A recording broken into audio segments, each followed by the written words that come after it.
بسم اللہ الرحمن الرحیم۔ حضور داتا گنج بخش علی حجویری رحمۃ اللہ علیہ نے اپنی کتاب میں ائمہ اہل بیت کے متعلق کچھ لکھا ہے۔ آج ہم اس دن کی حوالے سے یہ آپ کی خدمت میں پیش کر رہے ہیں۔ بسم اللہ الرحمن الرحیم۔ اہل بیت میں سے ائمہ تصوف کے بیان میں،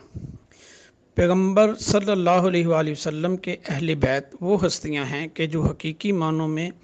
طہارت و پاکیزگی کے لیے مخصوص ہیں۔ ان میں سے ہر ایک کو معنی تصوف پر کامل عبور حاصل رہا ہے، اور وہ سب کے سب جماعت صوفیہ کے پیشوا گزرے ہیں، اور میں اللہ تعالیٰ کی مدد و مہربانی سے ان میں سے ایک گروہ کا مختصر حال بیان کرتا ہوں۔ امام حسن رضی اللہ عنہ، ان میں سے ایک تو مصطفیٰ کے جگر گوشہ مرتضیٰ کے گلے خوش رنگ زہرہ کی آنکھوں کے سرور ابو محمد الحسن بن علی کرم اللہ وجہہ تھے۔ آپ طریقت پر گہری نظر رکھتے تھے اور معانی کی باریکیوں کا پورا شعور انہیں حاصل تھا، یہاں تک کہ انہوں نے اپنی وصیت میں کہا کہ تمہیں چاہیے کہ اسرار باطن کے تحفظ کو اپنا فرض سمجھو،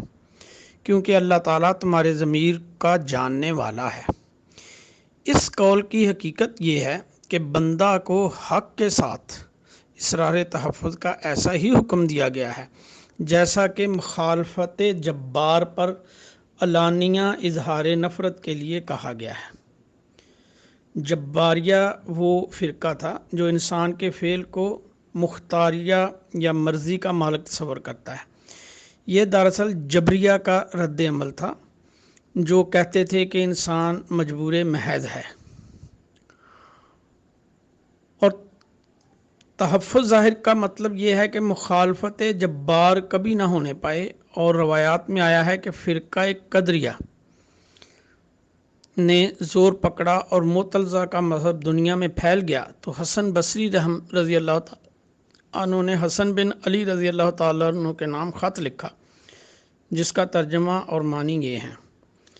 اللہ کے نام سے شروع کرتا ہوں جو نہایت مہربان اور بڑا رحم کرنے والا ہے۔ اے جگر گوشہ رسول صلی اللہ علیہ وسلم اور حضرت صلی اللہ علیہ وسلم کی آنکھوں کے سرور، خدا آپ کو سلامت رکھے، ہمیشہ اس کی رحمتیں آپ پر سایہ فگن رہیں اور اس کی برکتیں آپ پر نازل ہوتی رہیں۔ آپ کے خاندان بنی ہاشم کے تمام افراد ان کشتیوں کی مانند ہیں جو دریاؤں میں چلتی رہتی ہیں، اور ان ستاروں کی طرح ہیں جو ہمیشہ روشن رہتے ہیں۔ آپ لوگ ہی دین کے امام، ہادی اور سچے نشان ہیں۔ جو کوئی آپ کی مطابقت کرے نجات پاتا ہے، جیسے کہ ان اہل ایمان کو نجات ملی جنہوں نے کشتی نوح میں اس مطابقت کا حق ادا کیا تھا۔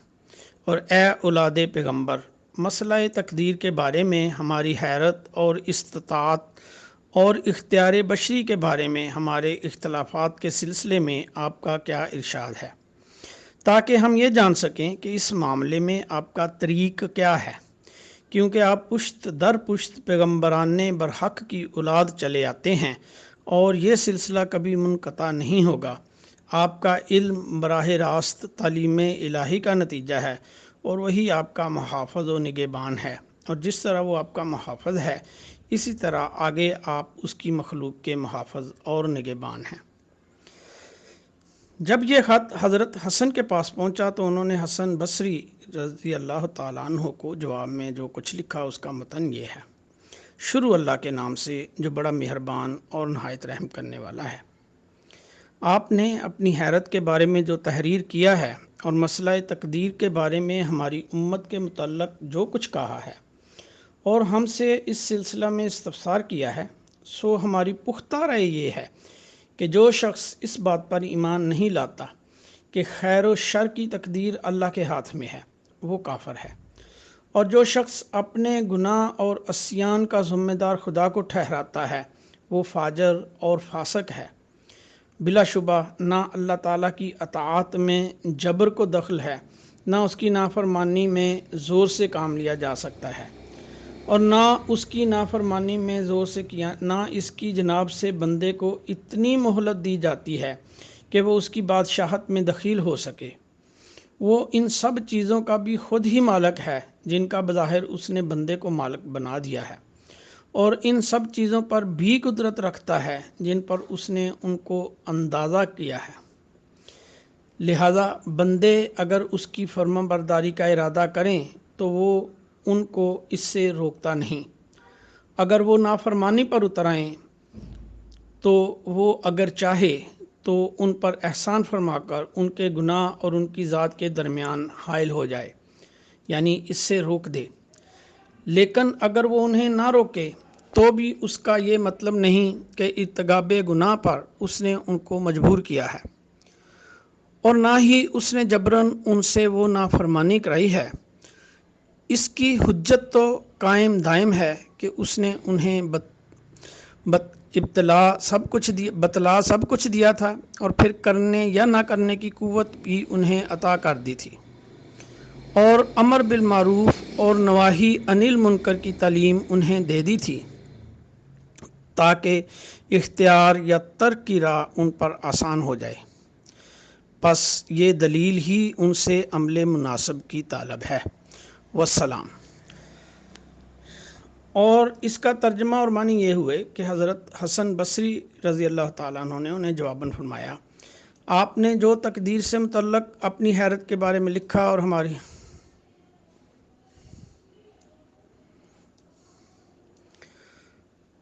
امت کے بارے میں کہا، ہم سے استفسار کیا، تو ہماری سیدھی سادھی رائے یہ ہے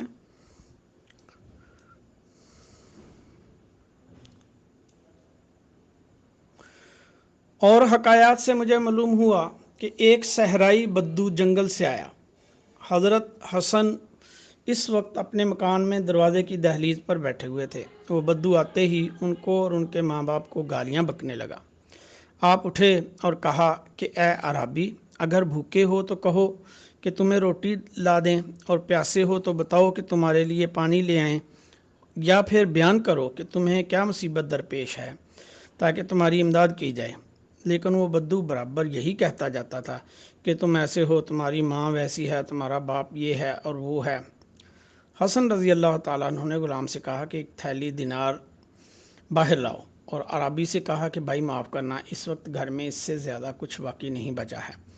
ورنہ وہ دینے میں بھی ہرگز دریغ نہ کرتے۔ بدو نے یہ بات سنتے ہی کہا، میں گواہی دیتا ہوں کہ آپ واقعی رسول اللہ صلی اللہ علیہ وسلم کے بیٹے ہیں،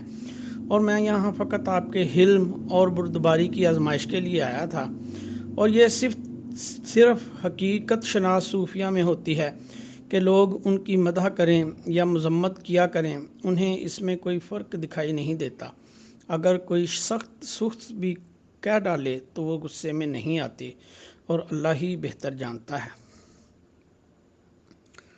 حضرت امام حسین رضی اللہ تعالیٰ عنہ انہی میں سے شمع آل محمد علیہ کے دنیا سے بے نیاز اپنے زمانے کے سردار ابو عبداللہ حسن ابن علی ابن ابی طالب رضی اللہ تعالیٰ عنہ، جو اولیاء محقق میں سے ہیں۔ آپ اہل مصائب کی قبلہ شہید دشت کربلا تھے۔ اہل طریقت کا اتفاق ہے کہ درستی حال میں آپ کامل تھے، اور کہ اظہار حق اور مطابعت حق میں یکدائے روزگار تھے، اور جب دیکھا کہ حق مفقود ہوا جاتا ہے تو تلوار کھینچ لی، اور جب تک جانیں فدائے حق نہ کر دی انہیں چین نہ آیا۔ اور رسول اکرم صلی اللہ علیہ وآلہ وسلم کی بہت سی نشانیاں آپ میں بالخصوص موجود تھیں، جیسا کہ حضرت عمر بن خطاب روایت کرتے ہیں کہ ایک روز میں پیغمبر صلی اللہ علیہ وسلم کی خدمت میں حاضر ہوا تو کیا دیکھتا ہوں کہ حضور صلی اللہ علیہ وسلم نے حضرت حسین رضی اللہ تعالیٰ عنہ کو اپنی پشت پر بٹھا رکھا ہے، اور ایک رسی اپنے دہانے مبارک میں لے رکھی ہے، جس کا دوسرا سرا حسین رضی اللہ تعالیٰ عنہ نے تھام رکھا تھا، اور یوں وہ حضور صلی اللہ علیہ وسلم کو لیے پھر رہے تھے، اور حضرت صلی اللہ علیہ وآلہ وسلم گھٹنوں کے پل چل رہے تھے۔ جب میں نے یہ کیفیت دیکھی تو کہا، اے ابو عبداللہ حسین، تمہارا اونٹ بہت ہی اچھا ہے۔ اس پر پیغمبر صلی اللہ علیہ وسلم نے فرمایا، اے عمر، سوار بھی تو بہت ہی اچھا ہے، اور طریقت حق میں آپ کے بہت سے نموز ہیں کہ انتہائی لطیف ہیں، اور معاملات تصوف میں بھی عمدہ اقوال آپ کے مشہور ہیں۔ ان کے بارے میں روایت ہے کہ انہوں نے کہا، تیرا شفیق ترین بھائی تیرا دین ہے، کیونکہ انسان کی نجات دین کی مطابعت میں ہے اور اس کی ہلاکت دین کی مخالفت میں ہے۔ پس عقل مند وہی ہے جو اپنی مشفقوں کا تابع فرمان رہے اور ان کی شفقت کو اپنے لیے ایک نعمت سمجھے اور ان کی مطابعت سے باہر نہ ہونے پائے۔ اور بھائی وہ ہے جو نصیحت کرے اور شفقت کا دروازہ بھائی پر بند نہ کرے۔ اور میں نے حکایات میں پڑھا ہے کہ ایک شخص ان کے پاس آیا اور کہا، اے فرزند رسول خدا صلی اللہ علیہ وسلم، میں ایک درویش آدمی ہوں اور بال بچے رکھتا ہوں، آج رات ہمیں کھانے کے لیے کچھ عنایت فرمائیے۔ حسین رضی اللہ تعالیٰ نے کہا، ذرا بیٹھو، ہمارا رزق راہ میں ہے، ابھی آیا ہی چاہتا ہے۔ زیادہ دیر نہ ہونے پائی تھی کہ امیر معاویہ رضی اللہ تعالیٰ عنہ کے پاس آدمی 5 تھیلیاں لیے ہوئے آ پہنچے، ہر تھیلی میں 1,000 دینار تھے، اور کہا کہ امیر معاویہ معذرت خواہ ہیں اور عرض کرتے ہیں کہ اس رقم کو غریبوں پر خرچ کیجیے، اس کے بعد اس کار خیر کے لیے زیادہ کچھ ارسال کیا جائے گا۔ حسین رضی اللہ تعالیٰ نے اشارہ کیا کہ اس درویش کو دے دو، چنانچہ وہ 5 تھیلیاں اس درویش کو دے دی گئیں، اور حسین رضی اللہ تعالیٰ نے کہا کہ معاف کرنا، تمہیں کافی دیر بیٹھنا پڑا، حالانکہ یہ حقیر سا عطیہ ہے جو تجھے دیا گیا ہے۔ اگر ہمیں معلوم ہوتا کہ یہ عطیہ اس قدر کم قیمت ہے تو تجھے انتظار کرنے کو نہ کہتے، ہمیں معذور جانو کہ ہم اہل مصیبت میں سے ہیں اور دنیا کی تمام راحتوں سے قطع تعلق کر چکے ہیں اور دنیا کی مرادیں ترک کر چکے ہیں، اور زندگی ہے بھی وہی جو دوسروں کی مرادیں پوری کرنے کے لیے بسر کی جائے۔ اور حسین رضی اللہ تعالیٰ عنہ کے اوصاف اور خوبیاں اس قدر مشہور اور معروف ہیں کہ امت کے کسی بھی شخص سے پوشیدہ نہیں۔ اوپر واقعہ جو ہے وہ حضرت حسین رضی اللہ تعالیٰ کے بچپن کے ہے، لہذا ابو عبداللہ سے انہیں مخاطب غالباً انہیں نہیں کیا گیا ہوگا اور یا حسین سے مخاطب کیا گیا ہوگا، یہ مصنف کی رائے ہے۔ سبحان اللہ و بحمدہ، سبحان اللہ العظیم و بحمدہ۔